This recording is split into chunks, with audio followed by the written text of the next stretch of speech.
Imagine, if you will, a book. I mean, not just any book, but one born from, well, sheer desperation, really. Right. Forged in hope. Fragile hope at that. Exactly. And somehow it sparked this global movement. A book that's, quietly led millions toward transformation. A way out. It feels like more than just paper and ink, doesn't it? It's like a living thing. A testament to resilience, absolutely. And shared experience. Okay, so let's unpack this. Let's do it. Today, we're diving deep into the story. It's dramatic, often quite contentious, actually. Oh, absolutely. And ultimately, you could say, miraculous story of how the foundational text of Alcoholics Anonymous got made. The book we all know as the Big Book, how it was conceived, written, published. Yeah.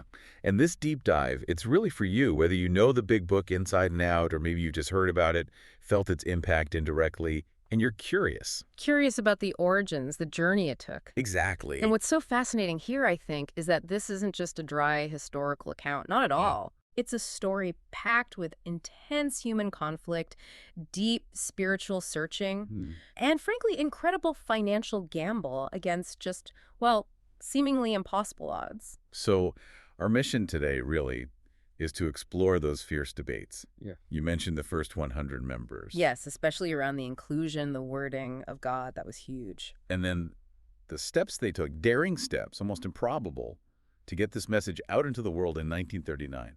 It tells you so much about how a movement like this actually begins. And I truly believe you're in for some, well, moments here. We'll uncover how just a handful of struggling people, armed with not much more than a radical idea and their own raw experience. Right. How they created this document that, as one writer put it, gave millions a new pair of glasses. A new way of seeing things. Hope, serenity, purpose. Where addiction had just stripped everything away. It really challenges your assumptions, about faith, about conflict. How conflict can forge something stronger sometimes. Yeah, and just the sheer, almost accidental providence, you could say, that shaped this global phenomenon. Literary providence, that's a good way to put it. The Genesis, a seed of hope. Okay, so where does this story begin? Like so many big movements, it starts small.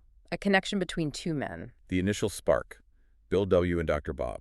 Right. Bill W., he's, reeling from his own battle with alcoholism, finds himself in Akron, Ohio, spring of 35. A self-described rum hound from New York. Yeah. And he's desperate. Desperate not to drink himself, which meant he had to talk to another alcoholic. His own sobriety depended on it. Survival, really. And through this kind of chain of events, really quite serendipitous, arranged by Henrietta Seiberling, who was deeply involved in the Oxford group, very committed. Yes, she connects Bill with Dr. Robert Holbrook-Smith, Dr. Bob, a respected Akron surgeon, fighting his own very private battle. And that first conversation, that meeting, it was absolutely pivotal, not just for them, for everything that came after. Bill, drawing on his recent insights, Dr. Silkworth's ideas, he really hammered home the medical hopelessness. His obsession plus allergy idea. That mental craving before the first drink. And then the physical reaction. Once you start, you can't stop. Uncontrollable. And even though Dr. Bob was a doctor. Right. That's the incredible part. This medical framing, it was news to him. Profoundly bad news. He knew about God, intellectually. He was apparently better versed in spiritual matters than Bill. Knew the spiritual answers, in theory, but couldn't make them stick. Couldn't translate it into sobriety for himself. So what hit him, what broke through, was that medical diagnosis from his own world. Yeah, the seeming futility of his own willpower, laid bare. So you've got these two guys, each holding a piece of the puzzle, right? Exactly. Bill found a spiritual solution, but realized he needed to share it, to give it away, to keep it. And Dr. Bob, he gets the spiritual ideas, but he's just floored by the medical reality. His body's allergic, his mind obsesses. That immediate connection came from that shared experience, that mutual, desperate need. This powerful realization, maybe together, maybe they could do what they couldn't do alone. And the story of their meeting captures it perfectly. Bill, on the edge, just pouring out his story to Henrietta Seiberling. Who then just brilliantly arranges the meeting with Dr. Bob. And Bob's initial reaction, skeptical, 5 or 10 minutes tops. Famous last words, turned into hours. Because, as Bob said later, Bill understood this drinking business. Understood it in a way no one else did, not even his wife. It wasn't just blending medicine and spirituality, it was that shared vulnerability, wasn't it? Mutual identification. Highlighting the absolute failure of willpower for guys like them. Okay, so that connection ignites this flame. a flicker of hope. But if a flame needs fuel, right? A movement needs structure. How does it spread beyond just two guys talking? That's where the Oxford group comes in more formally, isn't it? Yes, its influence was profound in those early days. This Christian evangelical movement focused on, personal inventory sharing.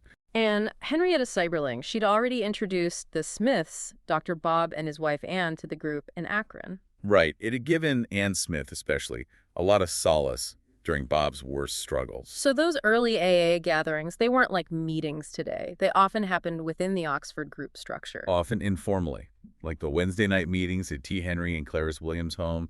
Very hospitable people. Became a kind of crucible for early recovery, didn't it? A place for alcoholics, their families, to find some hope. A vital environment. Because the Oxford group provided this practical, actionable framework, things that directly influence the 12 steps later on. We're talking about things like absolute honesty. Yes, with yourself, with others. Listening for God's guidance, prayer, meditation. Sharing your defects, your sins with someone you trust. Making amends for harms done. Exactly. These weren't just abstract ideas. They were concrete actions driving personal change. And it provided a community. And you also had these crucial, enthusiastic, and selfless non-alcoholics involved early on. People like Uncle Dick Richardson, Frank Amos. They offered support, time, hard work, saw the miracle happening, and wanted to help. But those early efforts, they weren't always smooth sailing. They were often chaotic, even a bit dangerous sometimes. Oh, absolutely. Imagine Anne Smith being chased around her own kitchen by a crazed ex-drunk, as the stories go, demanding booze, waving a knife. Terrifying, a glimpse into the raw reality they were dealing with. Or Bill and Dr. Bob, early on, trying to help a prospect. Who literally shinnies down a gutter pipe to escape them. Right. Runs down the street, Yeah. leaving them standing there bewildered. It highlights the chaos, the challenges, the sheer unpredictability, and stressful, especially for the Smiths, who were barely hanging on to their home in the Depression. Scenes like that in their quiet neighborhood. They weren't just inconvenient. They pointed to a growing need. As the numbers slowly grew, as the challenges of just keeping people sober this way mounted, It became clear. This fellowship needed more than just individual enthusiasm. It needed a unified message. a core text, something that could carry the program beyond Akron and New York, reach people they couldn't physically meet. The crucible of creation, debates, and drafting. So the seeds are planted, the flames lit, the fellowship's growing, but it's kind of messy. Very messy.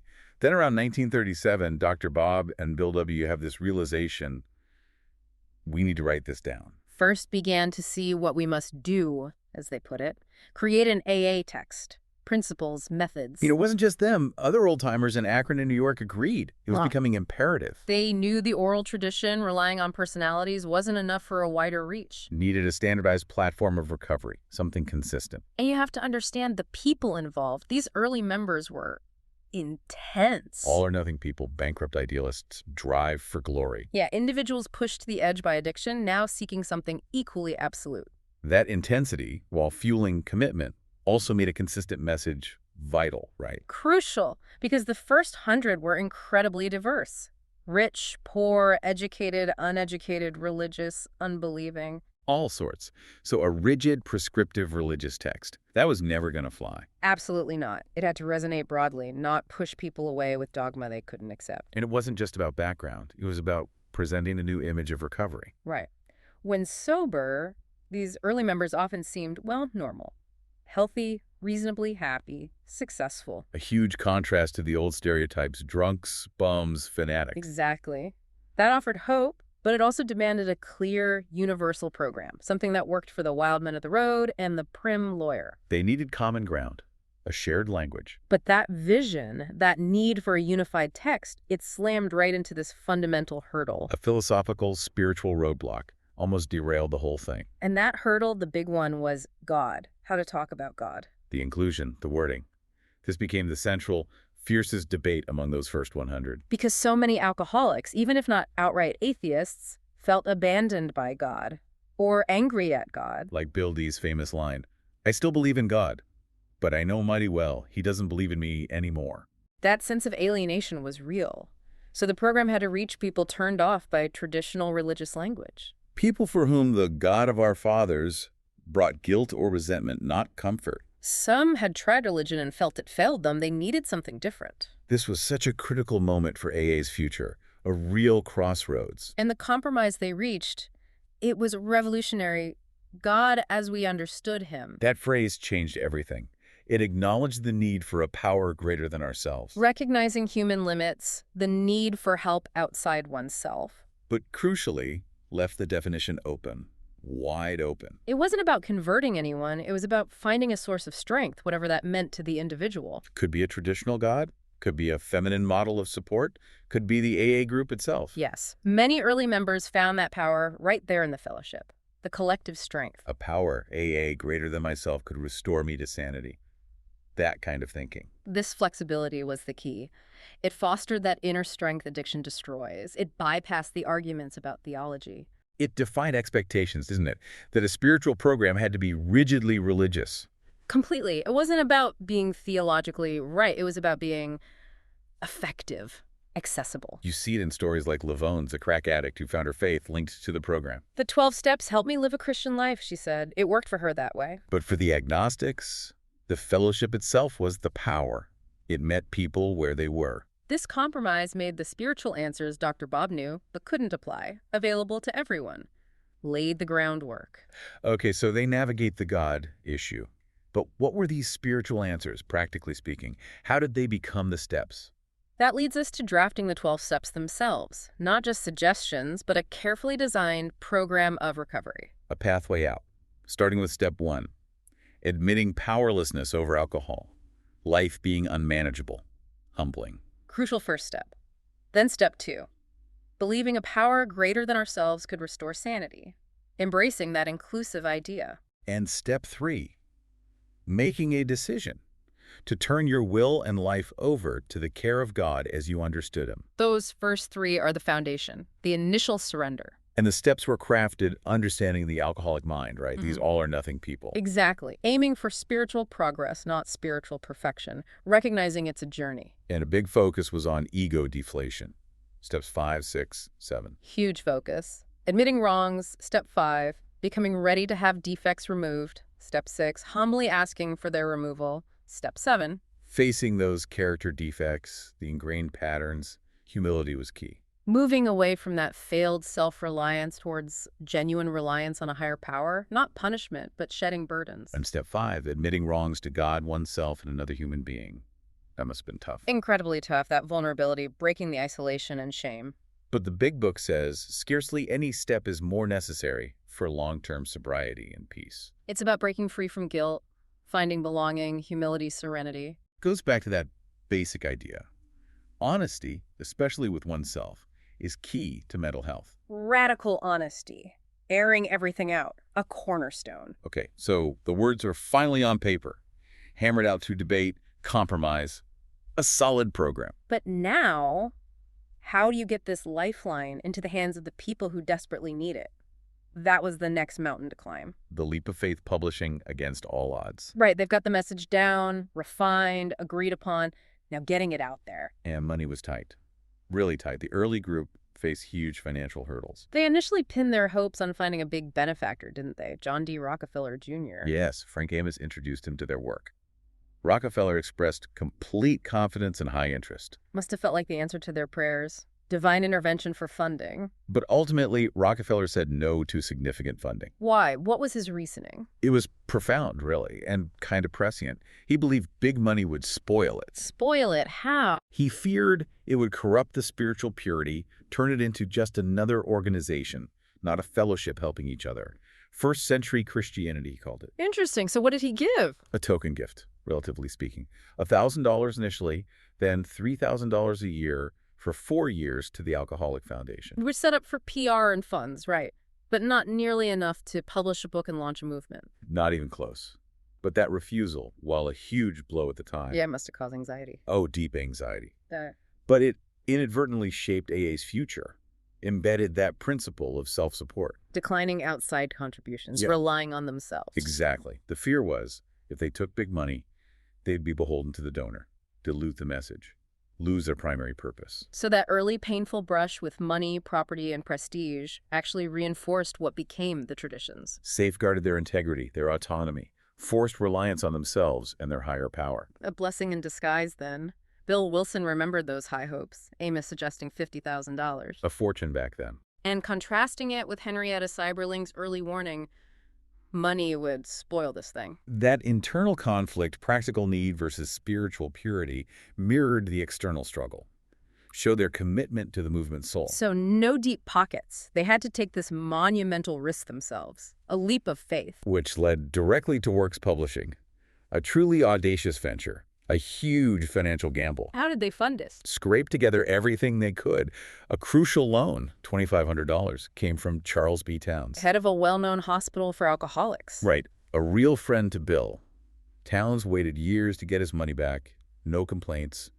Believed in the mission. And the structure of Works Publishing itself, it wasn't about getting rich. Not at all. Meticulously designed for the cause.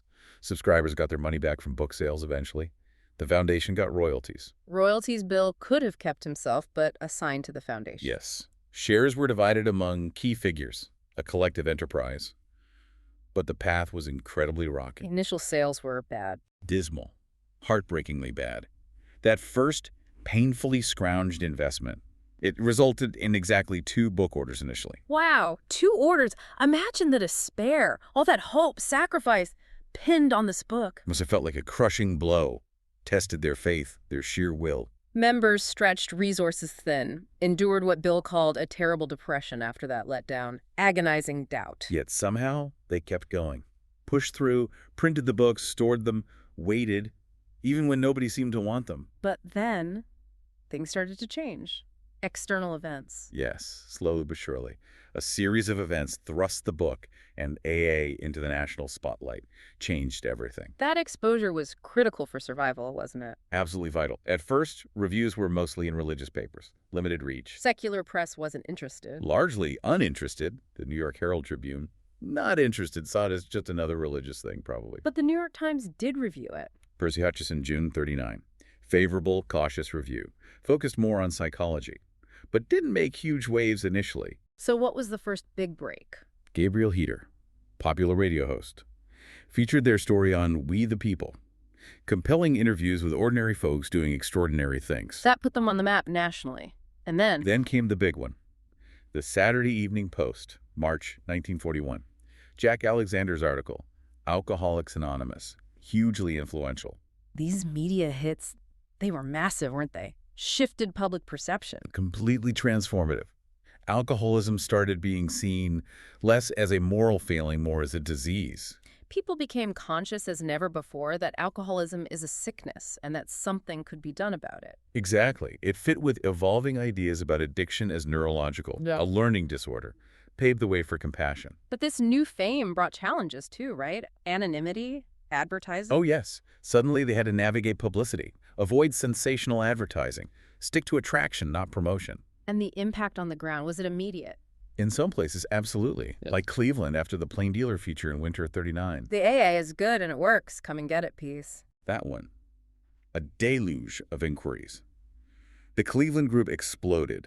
Less than 100 members to over 800 in months. Wow, mass production of sobriety, they called it. And greatly helped by places like Charity Hospital, Sister Victorine, Father Nagel opening their doors. Yeah. Visionary cooperation. The world was finally paying attention. Alcoholics were finding a solution. But what was that core message in the book that was changing lives? The core message, insights from the big book. So the book's getting out there, people are reading it, and the core message is hitting home. And it's offering this really new perspective. More than just stopping drinking, right? The book says, is sobriety all that we can expect? No, sobriety is only a bare beginning. That's foundational. It's not just about abstinence. It's about a profound internal shift. Spiritual progress rather than spiritual perfection. A whole new way of life. Built on honesty, humility, appreciation, tools to kill self-centeredness. Which the book sees as the root of the problem. The root of so many problems, not just for alcoholics, for anyone seeking a more meaningful life. It elevates the book beyond just self-help. It's like building a house, isn't that the analogy? Yeah. Stopping drinking is the foundation. The big, thick concrete slab, essential. But, as the book says, pretty uncomfortable living just on the slab. Exposed, unprotected. So the program, the steps, help you build better rooms. One by one, through practice, spiritual growth.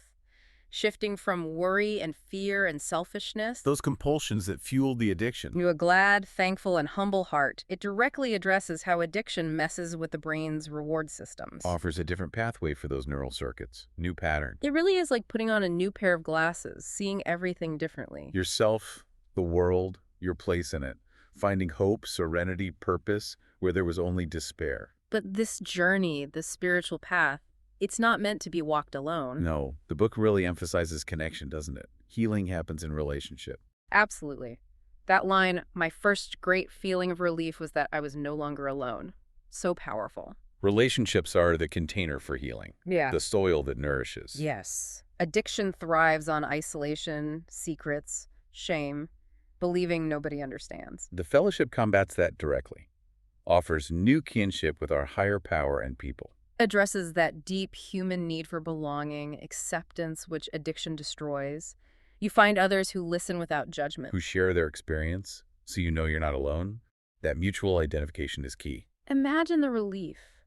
Contrasting the loneliness near the end, that real hell. With finding good companionship, new life, and new strength, Yeah. people who speak my language. Who reach out with hands, not judgment, offering hope, shared experience. But it's not just about that initial connection. The book outlines ongoing work, right? Self-examination, growth. Definitely. Recovery is a daily thing. That's where the later steps come in strongly. Step 10, for instance. Daily practices for emotional and spiritual health through observation, reflection.